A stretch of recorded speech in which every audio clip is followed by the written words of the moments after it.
I was a junior officer stationed on base with no family left. Alone in the world, a four-star admiral came in for a briefing. I noticed his ring. It matched my late father's exactly. I confronted him, and he turned pale. "Who is your father?" he asked. I spoke the name, and the admiral began to cry. What he told me next changed everything. What if everything you believed about the worst moment of your life was a lie? What if the person responsible for your deepest pain was standing right in front of you, wearing a piece of your shattered past? That's exactly where I found myself, face to face with a four-star admiral and my father's ring. His hand trembled when I said my dad's name. This wasn't just an admiral. This was a four-star, one of the most powerful men in the entire United States Navy, and he stood frozen in front of me, like someone had just punched the air right out of his lungs. His eyes glistened. His jaw locked. His fingers curled around the ring on his hand, like he suddenly wished he hadn't worn it at all. "Please, Lieutenant Commander," he whispered, his voice cracking. And no flag officer ever lets their voice crack in public. Not like that. Not here, not in front of them. "We need to talk now." And in that moment, for the first time in years, something stirred inside my chest.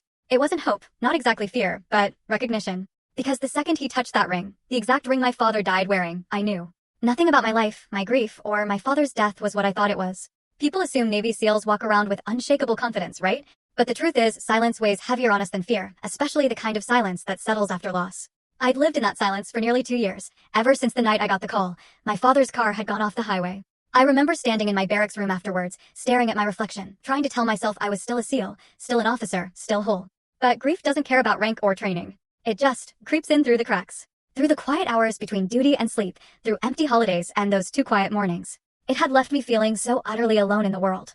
I was a junior officer by rank, yeah, but a 30-year-old woman carrying a lifetime of service and, honestly, far too many ghosts. The morning the admiral arrived, the whole base had this particular stiffness to it. You know the kind. The air practically crackles when top brass is about to step foot on the grounds. Marines at the gate stood a little straighter. Security swept every hallway twice. Even the air conditioning felt louder, like the vents were nervous. I was halfway through my post-deployment physical readiness paperwork when the buzz started. "He's here. He just landed. They're bringing him through the south entrance."